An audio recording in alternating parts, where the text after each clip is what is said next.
realidad uno a esta altura del año ya estamos acostumbrados, ¿no? A los Zooms, a las entrevistas virtuales, a las ponencias, solo, acompañado. En este caso es solo, es un poco más raro. Eh, pero bueno, también en la Feria del Libro uno a veces está en una mesa solo. Las mesas de la Feria del Libro casi siempre tienen que ver con la salida de un libro, de alguien o de uno mismo.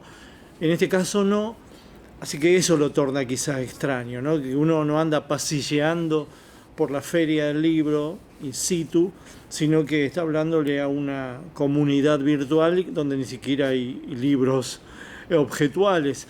Pero todo es así este año y solo vamos a hacer una curiosidad, ¿no? Esto va a ser una curiosidad en nuestras biografías. Qué sé yo, agradeceremos el día de mañana tener Zooms donde no haya bibliotecas, donde no haya esas cosas que se repiten mucho de las intimidades, ¿no? de los sumeros. Yo participo en varios Zoom, pero solo, muy poquito. Es un año raro, ahí estamos como en una especie de agonía del año raro. Y está bien que sea en este clima, ¿no? Es mucho más auspicioso que sea en este clima de cierta esperanza y no al principio de la pandemia. Hemos tenido experiencias de Zoom al principio de la pandemia y eran lamentables, era una incertidumbre. Hay que ver esas caras de los expositores en esos días, ¿no? Donde, digamos, junio, más que nada, no abril, porque en abril no sabíamos qué iba a pasar. Y con respecto a los libros, este año hemos hecho una especie de tregua con los libros, ¿no? No hemos visto tantos. A mí me llegan a casa algunos libros. Antes me llegaban parvas y ahora hay las editoriales han cortado mucho. Yo mismo he decidido no publicar un libro que tenía pensado hacer. Hasta febrero pensaba encerrarme a hacer ese libro, pero decidí yo para no atosigar a una editorial que realmente cortó los planes de este año, ¿no? Esto es bueno que lo sepan todos. Las editoriales redujeron esa parva de todos los años a la mínima expresión, quizás un 30% menos de libros, ¿no? Porque acordémonos que las librerías estaban cerradas a principio de la pandemia y realmente hace 2-3 meses empezaron a haber librerías abiertas. Así que yo he decidido no hacer libros este año, pero sí hubo por accidente un libro. Porque me metí en una cuestión virtual con un amigo mexicano que es escritor, Jorge Hernández. Jorge es escritor de Diario El País, Diario El Milenio, vive en Madrid, es agregado cultural de la Embajada Mexicana en Madrid y lo agarró la cuarentena inmediatamente. Paciente de riesgo, la cuarentena de Madrid fue anterior a la nuestra, entonces cuando me envió él alguno de sus cuentínimos, que en realidad mandó en general, yo le dije, che, ¿y si nos hacemos la pata y te dibujo uno y vos me mandás uno y así, uno por día? Entonces establecimos ese pacto. Es un chabón muy divertido, Jorge, no es que yo le hice la pata a un plomo, sino que realmente es muy divertido él. Y le pedí que él grabara, porque es muy gracioso, él es imitador, ha sido de todo Jorge Hernández, no solo escritor, gestor cultural, sino también que fue torero e imitador, medio actor, es una bestia. Y entonces le dije, no solo escribas, sino esperá que yo te mande el dibujo y después devolveme la locución, digamos, el grabado, con lo cual establecimos un producto audiovisual, uno por día. Terminamos haciendo 62. Al principio yo mandaba dibujos planos, ¿no? Dibujos que dibujaba en papel y que escaneaba y le devolvía a Jorge, él me devolvía la voz y nosotros editábamos acá el final. Pero después medio que yo me aburrí de hacer el dibujo plano, el dibujo único, y le dije a Berenice, ¿por qué no pones la camarita y yo empiezo a tejer con mis manos un dibujo que no tiene previa, no tiene ni lápiz, ¿no? Entonces, conforme lo que me iba pasando Jorge, como grabación o como texto, yo iba dibujando lo que se me ocurría. Y así aparecieron unos cuentínimos que terminaron siendo unos, digamos, de los 62 deben ser 45 animados. Yo le digo animado aunque no sea exactamente digamos, el término, ¿no? Correcto. Porque la animación es cuando uno pasa un dibujo con otro y se anima el personaje, qué sé yo, el layout. En este caso son mis manos que tejen, como van a ver algunos ejemplos en este live. Van a ver que de mis manos sale una línea que enhebra otras líneas que terminan siendo un producto, ¿no? Bueno, esos 40 cuentínimos animados se le ocurrió a un editor mexicano, porque circuló mucho como una comunidad española, argenta. Entonces un editor mexicano de la editorial Minerva se le ocurrió hacer los cuentínimos de Jorge, el texto, ilustrado con un dibujo mío, pero con el plus de que si vos acercás, no sé, debe ser un código QR, no sé muy bien cómo está impreso el libro, cuestión que vos acercás el celular y se ve la animación que yo hice para las redes. Es decir, que es un libro extraño para mí, qué sé yo, no estoy precisamente en el primer mundo, es decir, en México.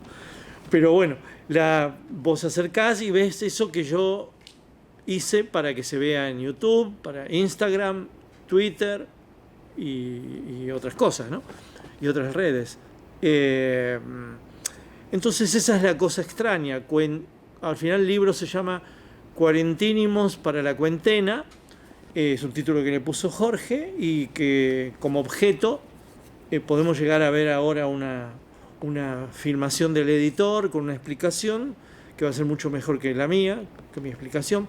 Pero el objeto yo todavía no lo vi, solamente lo estoy viendo como lo vamos a estar viendo porque el editor me mandó la filmación. Espero verlo pronto porque es un libro realmente atípico y que yo, por ejemplo, en febrero no soñaba. Yo soñaba con otro libro. Un libro que a esta altura del partido, yo que edito en Planeta, es un libro clásico. Es decir, uno abre el libro de papel, hay ilustraciones, hay textos y se cierra y están todos dormiditos. En este caso es un libro que uno abre, pone el dispositivo y se anima, está vivo, el libro adentro está vivo. Muy raro, hasta que no lo veo no lo creo, pero ya está, ya es un hecho. Permite que se quede abierto el libro sin la necesidad de usar la mano. Para cuarentena. Cami Ishmael. Y pues uno se puede meter muy rico al video. Los vecinos del 4 izquierda subieron a quejarse por las goteras que empezó a transpirar en su techo la es sensible mancha de humedad. a la página. Al no recibir respuesta, Podemos ver otro por acá. Ya están todos. Esta no es la versión final de la aplicación, es nada más un demo. Cuentínimo. La siguiente semana ya se podrá descargar. La E con F. Pero bueno, ya es Era una enana una cosa enérgica impresionante, y engreída ¿no? que estuvo de esposa de un energúmeno edípico y existencial. Ay. Érase que la enanita se enfadó enteramente como elefantita enfangada y exclamaba enfática que En fin, con la aplicación, y abrió todos los grifos de ¿vale? agua, sellando ventanas conforme subió el nivel. La aplicación es de una definición y una sensibilidad maravillosa. Hasta la habitación del fondo se fue filtrando por Uno las se puede paredes meter del muchísimo. suelo hasta los altos techos. Y todas ya son sumamente funcionales y reconocibles. Cuentínimo. Es un trabajo de arquitectura digital impecable que no hay en el ecosistema editorial. Y pues precisamente por eso es fundamental este tipo de encuadernación. Paciente cero, el mismo que podría haber provocado el origen de la pandemia. Pone aquí que una micropartícula de saliva Vale. Como reflexión de este laburo, es muy novedoso en mi vida. No sé todavía ni siquiera explicarlo, porque aparte no soy un usuario de este fenómeno que que me pasó. No es que yo he copiado un recurso, fue un recurso que me cayó en el estudio. Dije, qué lindo sería grabar esto de las manos. Lo novedoso en mí es que todos los trabajos que se ven en los libros, en el diario, en la revista, inclusive los murales que yo haga, tienen como un boceto previo, tienen como un lápiz donde yo planto y donde borro, corrijo, y luego sí le paso como la tinta. Acá no, acá es hoja blanca, mano apoyada con el utensilio que elija, pincel o marcador o lo que sea, y a ver qué sale. Y ese a ver qué sale es de una excitación inusual en mi laburo. Yo esa no la he aprendido. Y sin embargo, esa falta de red a mí me da como un plus y una renovación en mi laburo mismo, como si yo me hubiera renovado, como si esta maldita pandemia me hubiera despabilado algo que tenía adentro y que si no fuera por esta concentración que te ha obligado este estado de cosas, quizás nunca me aparecía. Yo había visto cosas que me salían en los vivos que compartí con varios autores, ¿no? Ellos hablando y yo dibujando, ¿no? Mientras yo dibujo, así como en espectáculos, ¿no? En café concerts o en salas, ferias del libro, ellos hablando y yo dibujando a partir de lo que ellos decían, ¿no? Lo hice con Zaffaroni, el ex juez de la Corte, lo hice con José Pablo Feynman, con Felipe Piña, mucho con Pedro Saborido, lo he hecho con Osvaldo Bayer, lo he hecho con José Manuel Lucía Mejías, que es un catedrático así cervantino. Es que tenía una gimnasia de acompañante en el cual yo me siento como confiado al papel que no tiene nada abajo, no tiene un boceto. Pero esto es otra historia, ¿no? Acá hay una narración, acá no hay tanto, qué sé yo, no hay tanta urgencia de acompañar una performance, ¿no? Sino que acá hay algo como que sedimenta y queda. Todos estos productos que yo hago, pienso que se ven con el tiempo, se van a poder seguir. La prosa y el decir de Jorge Hernández, adivino que va a ser una prosa clásica, que va a quedar, ¿no? Eso en el tema de los cuentínimos, eso es lo que les contaba del libro, la experiencia del libro. Luego, lo de los cuentínimos, quizás ya llegando, como les conté, que terminé a los 62. ¿Por qué terminamos a los 62? Porque la cuarentena madrileña a él lo habilitó a ir en el día 63. Ya él volvió a la embajada, volvió a laburar en la embajada, entonces yo le dije, bueno, cortémosla. Pero en el medio vieron este trabajo los del Instituto Cultural Francés de la Embajada de Francia acá en Argentina, y me contrataron, ya acá no era tanto un juego como con el mexicano, me contrataron para hacer primero 12 momentos de intercambio cultural argento-francés. Es decir, franceses que venían a la Argentina, gente de la cultura, y argentinos que iban a Francia y derramaban también cultura, esa especie de intercambio. Entonces el primero elegí a René Goscinny, que es el guionista de Asterix, que tengo sabido que vino durante su niñez y adolescencia en Buenos Aires y es como una especie de educación sentimental y estética para Goscinny. Lo situé en su barrio, en el barrio donde vivía, en Retiro. El segundo ya fue, como para mandar al argentino a Francia, José de San Martín, el general, que como sabemos se fue a morir a Boulogne-sur-Mer, entonces el anciano San Martín en Boulogne-sur-Mer. El tercero ya es Saint-Exupéry, que estuvo en Argentina volando él era aeropostal, es decir, hacía correo postal, y entonces él voló la Patagonia, Ostende, es decir, el mar argentino, y terminó en Entre Ríos, como una especie de episodio del autor del Principito. Luego Camus, el escritor Albert Camus, que después fue premio Nobel de literatura, cuando vino y se encontró con Victorio Campo, Bonpland, Kino con Copy, Alejandra Pizarnik, Marielena Walsh con Leda Valladares, digamos, una como estampas animadas, así con el mismo estilo, guionadas ya por mí, ya no por el mexicano ni nada, sino que investigadas, producidas y escritas ya por mí, pero con un idioma muy seco, digamos, con una escritura muy seca y casi te diría periodística, sin adjetivación, sin lirismo. El lirismo en todo caso lo ponía en el dibujo, ¿no?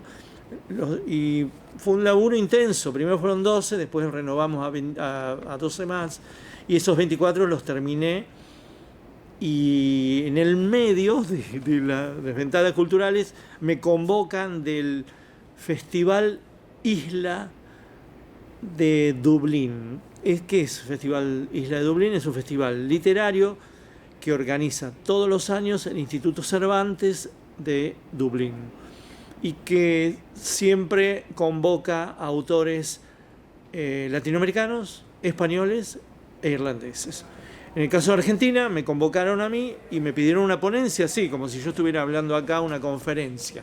Pero yo dije, no, una conferencia no, una conferencia. Encima el tema era los paraísos, el tema de este año del Festival Isla es los paraísos perdidos basados en el libro de John Milton. Yo dije, no, yo al lado de escritores, qué sé yo, poetas, prosistas, intelectuales, que van a tocar el tema seguramente con cierta academicismo, déjame que dibujo. Entonces les dije tanto a la embajada en Dublín, a la embajada argentina de Dublín, como a los del Instituto Cervantes, le dije, déjenme que dibujo y denme un mes más. Entonces empecé a pergeniar eso, algo que terminó siendo 9 minutos y medio, que es un cortometraje sobre los paraísos perdidos de Milton, de Borges, de Cervantes, de Joyce, de Cortázar y mío propio. Así que eso es como el trabajo más intenso que tuve en la pandemia, ¿no? Esos 9 minutos y pico. Y últimamente, cosa que estoy terminando esta semana de grabar, son 3 episodios que me encargó el AESI, es decir, la Embajada de España en Argentina.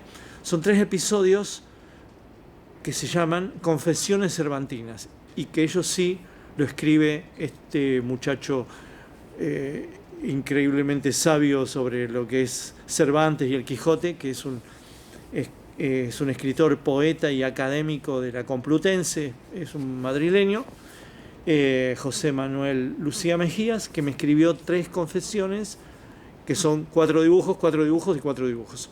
Esos 3 momentos, que son la juventud, la plenitud y la madurez de Cervantes, es lo que ahora me tiene ocupado, y creo que con eso yo termino esta saga de las manitos que se mueven y sacan dibujos, con un agregado que fue que también me convocó Mercedes Morán, la actriz, para que le ilustre un momento de la teoría King Kong, es decir, un momento feminista.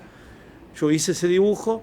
Luego también me convocó Mauricio Dayub, que está haciendo una seguidilla también de momentos de sus recuerdos, y ahí lo acompañé en un momento de su recuerdo casi infanto-juvenil, cuando él aprendió en su pueblo la natación. Ese también fue un trabajo intenso de varios dibujos. Y el que debo, ese sí que debo y espero terminar antes de fin de año, son 25 minutos de una grabación que hizo ella, Graciela Borges, con su cuento preferido, que es Un día perfecto para el pez banana, de Salinger. Entonces ella lo grabó, yo lo segmento en 5 bloques de 5 minutos y le hago un dibujo por bloque.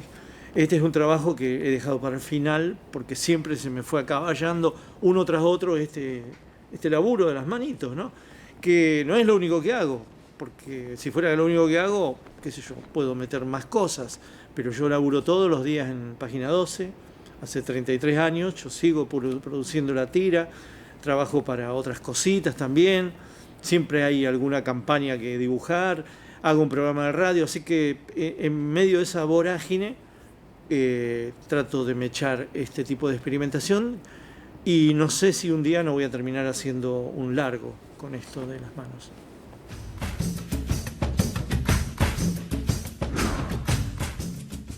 Creo que este año, 2020, estos meses, ya 8 o 9 meses, son un hito importante en nuestras vidas, por lo menos, en nuestras vidas, que va a dejar algún tipo de huella, algún tipo de recuerdo, trauma, estigmas, miedos, esperanza. No va a pasar así inocuamente. Y el tema que a nosotros nos ocupa siempre, que es la cultura, y la cultura va a quedar alerta y con nuevas armas y con armas en desuso. No sé qué va a pasar con los libros. No me imagino que el libro se jubile definitivamente por esto. Yo creo que las ferias del libro como esta, como la del año pasado, en ese galponazo, en ese lugar tan lindo donde llegábamos, fuimos a tomar algo y después fuimos a tomar algo de nuevo al aire libre, después entramos y hablamos y después revisamos libros. Eso no se va a terminar, eso es como una kermés que va a ser muy necesaria a nivel popular y que los eventos elitistas, ferias de libros más elitistas, también van a necesitar del intercambio de libros. Pero se va a sumar esto. Así como antes en la Feria del Libro de Buenos Aires vos decías, che, parece que va a venir Paul Auster, che, parece que este año va a venir Salman Rushdie. Y bueno, por ahí no viene, pero viene igual, porque la camarita, eso hace que sea muy fácil verlo y que haya preguntas y que estemos en un auditorio y que el tipo por ahí tiene como fobia al avión y sin embargo va a estar en la feria y ya lograr que el tipo o la tipa estén en la pantalla y que dediquen una hora de su vida a una feria del libro, cualquier lugar, no solo en Buenos Aires, en cualquier lugar, en las provincias, digamos, por ahí hasta le dé mucho valor a cualquier feria del libro federal incluso, que no haya que esperar, che, me invitaron este año a Buenos Aires, voy a ir, ¿no? Sino que también digan, che, armé un combo con un país raro que se llama Argentina, entonces tengo que hablar en la Feria del Libro de Buenos Aires, la Feria del Libro de Chascomús, la del Río Cuarto, la de Santa Rosa, La Pampa, Ushuaia, qué sé yo. Y eso es todo sin viajar. Y bueno, eso se suma, ¿no? Yo mismo, que hago reportajes, que tengo un programa en las 7:50, siempre requería como una especie de inamovible norma estar con el invitado, ¿no? Tete a tete, nunca telefónico. Y ahora con esto del Zoom ya veo que no voy a estar esperando que venga Valeria Luiselli de México o Jorge Hernández de Madrid o esta semana mismo lo grabo a Jorge Alemán desde Madrid. Digamos que se me suma en lo cultural una convivencia que antes era de saliva a saliva en las 7:50 y ahora voy a tratar de convivir con esta actitud de entrevista presencial, como también vamos a ganar nuestras presencias en las ferias del libro, yendo y estando con el público y firmando los libritos y todo, pero también se suma esto del Zoom. Che, Pedro no pudo venir, ¿no? Pero lo sacamos en Zoom, ¿no? Y así, qué sé yo. Juan Villoro no pudo venir porque se le juntó con la Feria del Libro de Frankfurt. Bueno, pero tiene una hora en el hotel para darnos, ¿no? La cosa del uso horario por ahí nos favorece. Así que me parece que se suma en cultura, que hemos sumado a la tecnología, a la cultura. Hemos perdido carne, presencialidad, aire, convivio. Hemos perdido convivio, hay que ganar convivio. Pero para eso hace falta que la ciencia descubra la vacuna y que todos estemos vacunados. Pero a ese convivio, piensen, dentro de 2 años, a este convivio se le puede sumar la virtualidad y todo lo que va a venir como avances tecnológicos, qué sé yo. Vamos a estar en una mesa en Goya Corrientes, la Feria del Libro de Goya Corrientes, o en Rosario. Entonces vamos a estar Felipe Piña, Pedro Saborido, y por ahí lo sumamos a Juan Villoro, virtual o como holograma, ¿no? ¿Por qué no? Como holograma, acuérdense, esto va a ser una huevada, un holograma va a ser una huevada en 5 años. Así que lo va a tener ahí, le vamos a hablar, vamos a hacer así, lo vamos a tocar y no va a estar, ¿no? Así. Pero eso se va a sumar y es cultura también. Lo vamos a sumar al convivio, esto de que yo le puedo sacar la gorra a Pedro, porque me quedo con la gorra, a hacer como que le saco la corbata a Villoro y no está.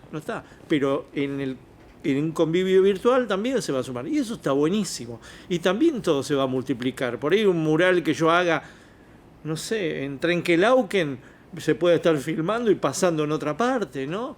Me parece que lo virtual es una ganancia que a los analógicos como yo nos da cierta tirria, pero que va a estar bueno, De hecho, esto que les contaba de las ventanas culturales, de los cuentínimos, de los paraísos perdidos, de Mercedes Morán, Mauricio de Ayub y Graciela Borges, es totalmente virtual y no me hubiera ocurrido en otro momento, no se me hubiera ocurrido en otro momento. Y esto lo agarré para mí, para siempre, y ya no tiene límite para mí. Es lo que decía, yo voy a hacer un largometraje de esta manera. Hice 9 minutos y medio, es un corto. Puedo hacer el próximo aliento, puedo hacer un mediometraje.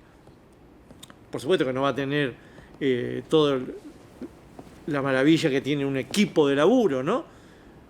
Pero capaz que sí, qué sé yo. Es realmente un arma nueva que tenemos que sumarla a la cultura y no se la tenemos que dejar al Silicon Valley solamente.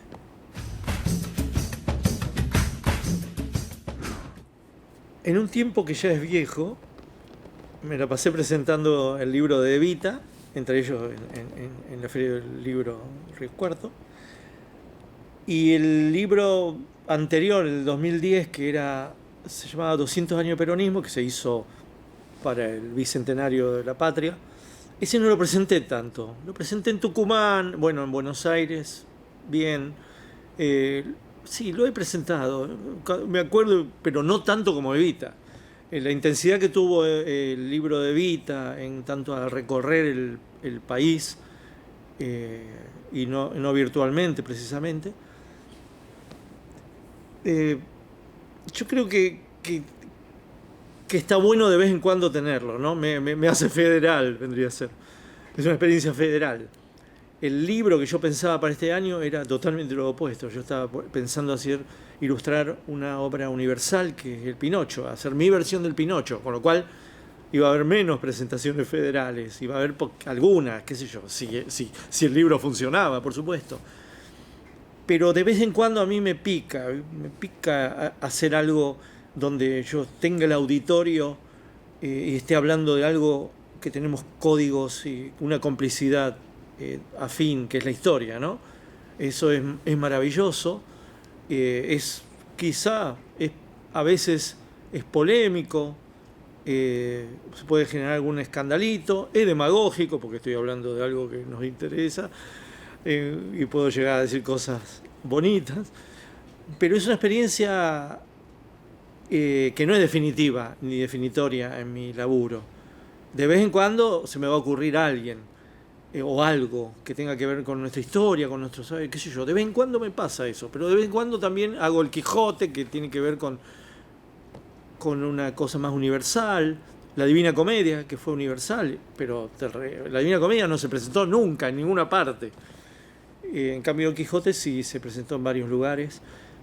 Pero eso que me dio Evita, por sobre 200 años de peronismo, lo que me dio Evita no me lo dio otro libro, ¿no? Esa alegría, esa vitalidad, esos auditorios curiosos de ver cómo un dibujante era irreverente con una figura casi santificada como Evita, pero siempre del lado de Evita, siempre con un afecto absoluto por Evita, pero cuestionándola desde el humor y dibujándola. Eso yo lo vi y eso me lo guardo para siempre. Y eso fueron los auditorios de presentaciones, la mayoría ferias del libro.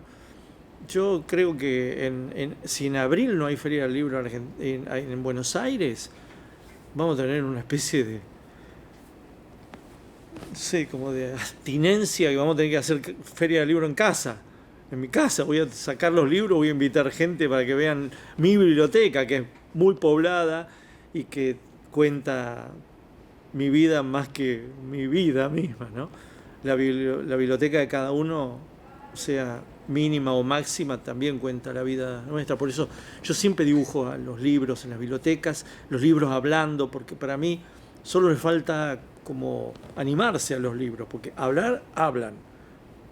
Y ahora con la experiencia esta que les conté del libro mexicano, encima van a animarse de alguna manera, pero caminar todavía no caminan, todavía duermen con nosotros, digamos, desayunan con nosotros, y también son obedientes a la hora de que los pongamos ahí como ladrillitos parados, ¿no? Y veamos el lomo de cada uno. Son grandes compañeros y compañeras los libros y las libras. Y eso siempre va a estar. Yo como que siempre voy a necesitar los libros, siempre. Por más que aparezcan estos nuevos formatos, los libros, el intercambio de libros, la compra y venta de libros, el firmar libros, el dejar algo ahí indeleble, dibujar la primera hoja del libro, eso es una actitud sagrada, gloriosa, que creo que me va a acompañar toda mi vida, hasta el último día. El libro es un objeto al cual yo nunca voy a renunciar, como no renuncio a ir a exposiciones, ¿no? Como no renuncio a ir al teatro, como todas esas actividades culturales que nos acompañan hace siglos. En el caso del libro, desde Gutenberg hasta acá, porque antes se lo canuteaban los curas.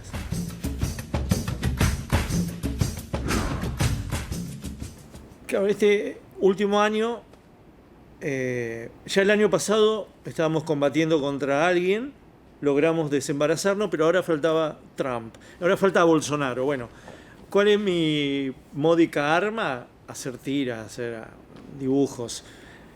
Siempre desde un compromiso y, digamos, una indignación ante ciertos personajes. Ciertos personajes que casi siempre son empresarios o son gente totalitaria, ¿no?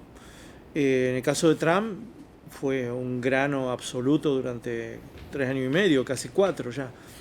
La saga que hice en página 12, en el último mes sobre todo, no fueron tantas tiras, lo que pasa es que fueron como intensas, tienen que ver con un eco de algo que yo venía laburando sobre Trump. Yo hacía la serie Donald Trump, se llamaba Donald Trump, así, ¿no? Un chabón que le pasaban cosas, que siempre estaba sojuzgando, una especie de, pero esta vez yo tengo un amigo bodeguero italiano que se llama Antonio Morescalchi, a quien conozco hace mucho ya, y él estaba totalmente dolido, mucho más anti-Trump que yo, desde Italia, desde Florencia. Entonces teníamos diálogo y dice: yo tengo una idea sobre este guacho que tiene un clown, un payaso blanco, que es el payaso malo, ¿no?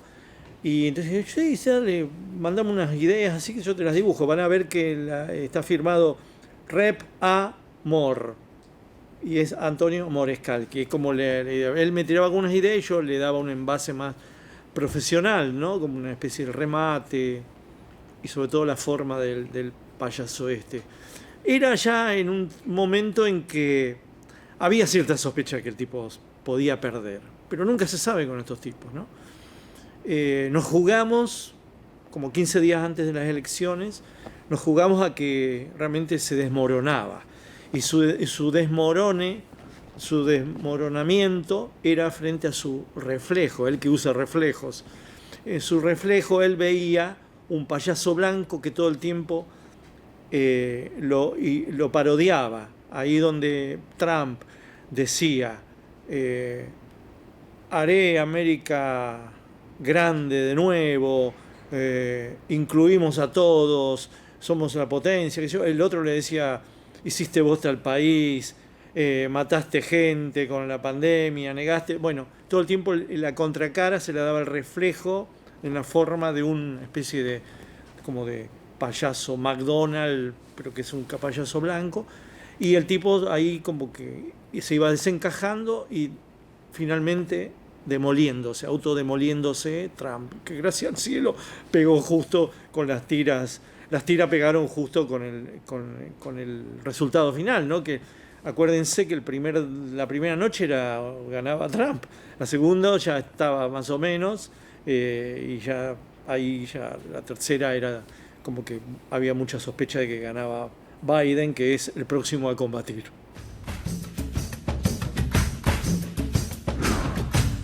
Para llegar a Quino, yo siempre no es que tanto vea a Quino como una especie de islote que apareció como un desprendimiento de la Antártida, que vino como un marciano ahí en eso, ¿no? Navegando o vino como un asteroide como el de Principito. Si bien era medio Principito, Quino viene de una prosapia, de algo que empezó en el fines del siglo XIX en la Argentina, que tiene que ver con dibujantes franceses y españoles que llegaron acá con una carga satírica y académica poderosa, ¿no? Que cimentaron una especie de base de lo que es el humor gráfico y luego la historieta de aventuras, bastante superyoica, bastante seria, superyoica en términos de vigilante de las próximas generaciones a ver quién dibujaba mejor, ¿no? Y salió bastante bien. Los tipos hicieron buenas revistas, El Mosquito, Don Quijote, revistas políticas, tremendas revistas políticas. Por ejemplo, Don Quijote es una revista que uno la ve ahora y ni Barcelona se anima tanto. Eran sanguinarias contra Juárez Selman, la Revolución del 90, digamos, eran terribles. Venían de una costumbre europea, ¿no? Y luego, bueno, llegaron como una especie de potrero también europeo en Caras y Caretas, que aparece en 1897 y 98. Y el próximo paso va a ser, ya no llegan tantos dibujantes de afuera, sino que empiezan a aparecer los dibujantes criollos. Y el primer dibujante criollo importante que aparece aprende de esta escuela, pero la hace absolutamente arrabalera. Y es un negro, se llama Lanteri. No, perdón. Es un negro que se llama Taborda, el mono Taborda, sí, que es uno de los pocos dibujantes que tiene en calle, la tiene en Pompeya. Y este dibujante que vive poco genera a otro que vive mucho, que se llama Dante Quinterno, y que es el autor de una tira que al principio se llama Julián de Montepío, después aparece un indio que se llama Curiguahuigua, y para resumir después se llama Patoruzú.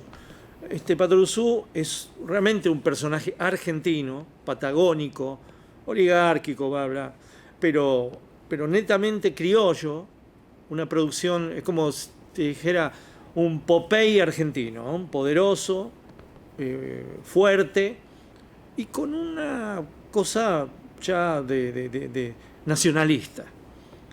Y es un dibujante correcto, un dibujante a la manera, como dije ya, Popeye, digamos, a la manera Disney, pero cuyo valor principal es armar una editorial.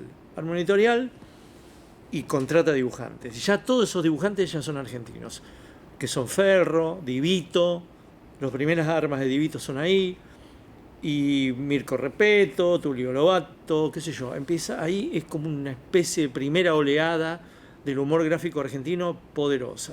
Cada vez dibujan mejor, ¿no? Hay como una competencia entre ellos para la calidad de la revista. Luego aparece la segunda oleada que capitanea Di Vito, que se pelea con Dante Quinterno, porque Di Vito tenía 25 años. Di Vito quería hacer minas lindas y les iba subiendo cada vez más la falda. Era como un audaz.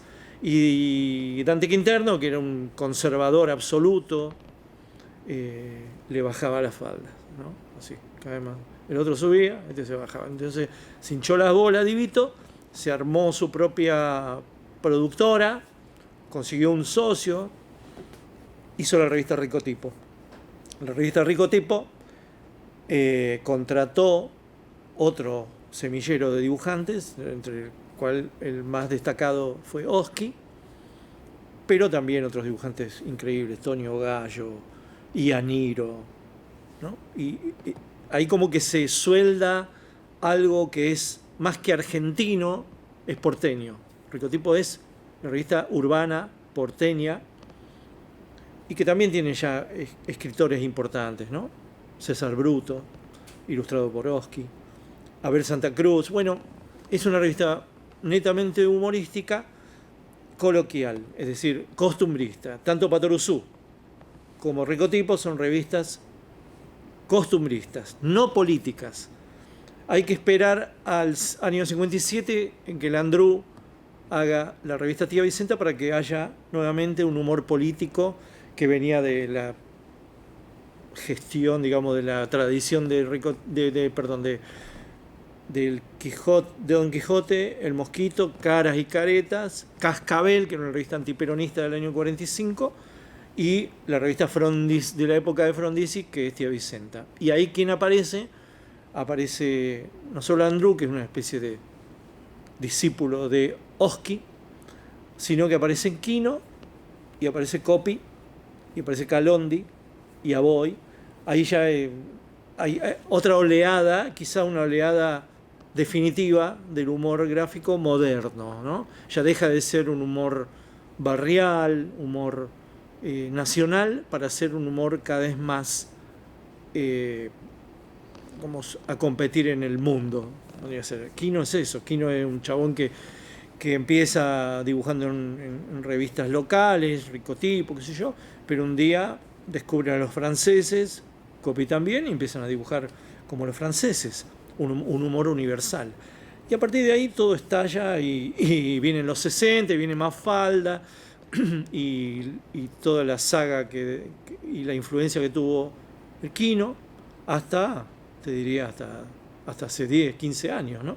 Y yo creo que entro dentro de esa influencia quinesca, cosa que la generación del 72, 73, que son Fontana Rosa, Cris, Caloi, esa gente del Clarín, de la página de Clarín, no tienen tanto con Quino, ¿no? Sobre todo Fontana Rosa y Cris inventan una que se les ocurrió en Satricón y en Hortensia.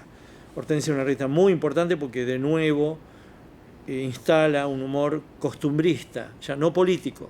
Satricón era la revista política que salía en Buenos Aires, que vendía miles y miles, y de golpe aparecía al mismo momento la Hortensia, que son el lugar donde experimentan Fontana Rosa, Crist, Cognini y varios otros, ¿no? Pero sobre todo estos tres.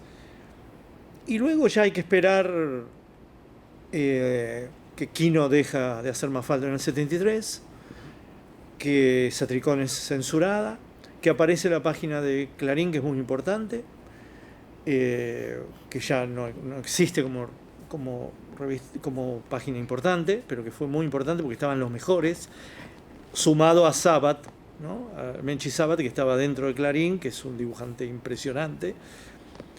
Y luego hay que esperar las revistas Chaupinela, El Ratón de Occidente, y definitivamente en la dictadura la revista Humor Registrado, que aparece en el 78 y desaparece recién en los tardíos 90 menemistas.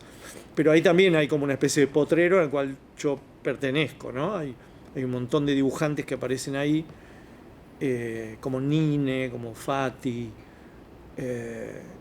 Meiji, Silencio, y algunos dibujantes que ya estaban de Satricón. Y luego deja de haber revistas de humor. Ya el potrero ya no hay más. El potrero es internet. El potrero son algunos diarios. Barcelona es una revista de humor periodístico. No. Fíjense que todas las revistas que yo les dije son revistas hechas por dibujantes. El editor es dibujante. Del siglo XIX, solo Cara y Careta no es de dibujante, es como de periodista. Pero después, la Patrusú, Patrucito, Ricotipo, bla, bla, bla, son todas generadas por dibujantes. Cassioli es el editor de Humor Registrado, que es la última gran revista de humor. Y bueno, entonces ahora hay como una especie de semillero internetico o de influencias que ya no son tan europeas como las que sufríamos nosotros. Yo soy un tipo que tiene influencia europea, gracias a Aquino, ¿no? Una predilección por lo europeo, y ahora hay como una predilección por los yanquis, ¿no? Ha ganado Estados Unidos en ese sentido, y las nuevas camadas son camadas, me parece, más con influencia estadounidense y a veces japonesa, ¿no? De los productos que sobreviven, porque la crisis de la historieta y el humor en el mundo es palpable, no es solo en Argentina. A eso se le suma la crisis del papel, ¿no? La crisis de las revistas de papel.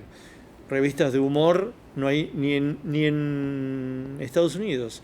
Hay una revista importante de humor y ocurre en Francia, y recuerden lo que pasó, que se llamó Charlie Hebdo.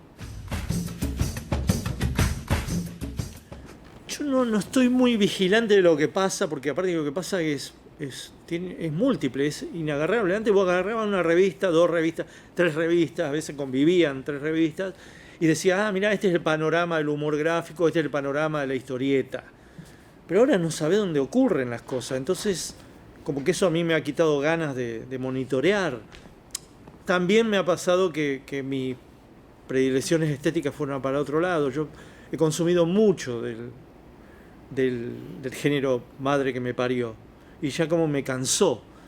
Pero lo que veo, que es lo que viene, vislumbro, adivino, intuyo, es bueno, es lo femenino, claro. Va a venir una cantidad de mujeres humoristas, como en todas las áreas va a haber un gran irrupción, ¿no? de los nuevos mensajes. Le pedí a Cassioli, que era el editor de Humor Registrado, donde yo publicaba una página que se llamaba El Recepcionista de Arriba, donde la gente se moría y era juzgada si iba al paraíso, al purgatorio o al infierno. Bueno, ese día fue tal el quilombo en la cabeza de muchos, y entre ellos la mía, que dije, no puedo no hacer subir a Lennon y juzgarlo en mi página. Le pedí al editor que me diera un par de días para reemplazar la página que ya había entregado, y al otro día me quedé toda la noche y dibujé la de Lennon. Se publicó la de Lennon, ponele a los 6-7 días de Nuevo Humor Registrado, y tuve que esperar 15 días más a que saliera el próximo número, al de Lennon, para yo ver encendida una polémica en Correo Lectores acerca de cómo yo había tratado a Lennon recientemente, fiambre fresco, con cierta iconoclastía, pero sin percibir que yo también lo hice desde la conmoción y el afecto absoluto por Lennon, lo que significó o significa Lennon y los Beatles, ¿no? Pero se armó un quilombo ahí que yo tuve que esperar entre que dibujé y la polémica del Correo de Lectores 20 días. 20 días, ahora publicás el dibujo y a los 5 minutos ya hay quilombo, o a los 5 minutos hay adhesiones. Es tremendo. Entonces eso te va a modificar, ya te está modificando. Y supongo que a mí me modifica, y a las nuevas generaciones no es que la modifica, ya es el terreno, son masillas de eso. Van a estar atentos a eso porque son eso. Van a estar haciendo como una especie de... El público es una masa deforme de opinión, y ya hasta van a tener el airbag para defenderse, ¿no? Yo no lo tengo. Muchas veces ante los ataques no tengo ese airbag, no tengo esa defensa. Me siento como colapsado, siento dañado, y prefiero el silencio a contestar, y veo qué pasa, ¿no? Pero esto cambió totalmente. la producción nuestra, estoy seguro. Por eso mi refugio en los libros, ¿no? Los libros como algo que yo de ahora en más haré de manera inédita, que haré para objeto libro y ya no va a ser tan vigilado por las redes. Hay que tener el libro, hay que ir y presentarlo para tener algún tipo de ida y vuelta. En cambio, la producción esta de hacer la tira en el diario y que salga y que haya quilombo o que haya adhesiones, ya está, no estaba en mis planes cuando apareció el primer número de Página 12 en 1987. Esto es una modificación de ahora. Es decir que vamos a tener que acostumbrarnos todo el tiempo a que nada va a estar quieto hasta la fecha de nuestra muerte. El Quino lo que logró es que renunció hace unos 12 años a dibujar, entonces no sufrió estos cimbronazos. Ni Fontana Rosa, que terminó también una actitud ecuménica donde todos lo quieren, donde no hubo dibujos censurados por la plebe, digamos, porque no tuvo que soportar el escrutinio popular de las redes. Fontana Rosa no subía sus cosas, no había el imperio, no había Twitter, no había Instagram con Fontana Rosa, se fue a tiempo. Y el Quino tampoco, Quino no ha subido un solo dibujo y cuando él dejó de dibujar tampoco había esta especie de monitoreo, juzgamiento. Entonces son dos chabones que se fueron santificados, ¿no? Son como dos papas, dos ecuménicos, y nosotros nos vamos a ir manchados, glorificados, todo nos va a pasar, pero ya va a ser así, ya nos van a querer y no nos van a querer, es así, pero yo esto ya lo establecí al principio de mi profesión, de mi, ¿cómo sería? De mi ética y estética. Yo en un momento dado dije, yo no quiero ser querido por todos, yo quiero ser querido y detestado.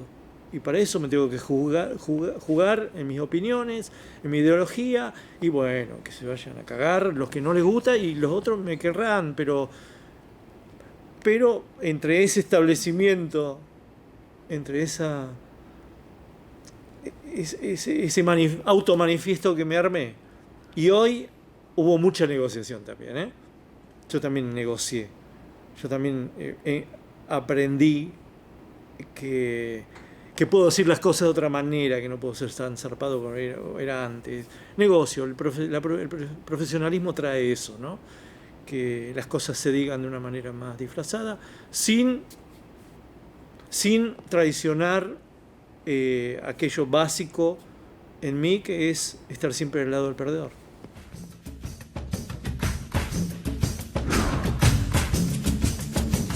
Yo lo que veo es como esta pandemia, todo está en incertidumbre.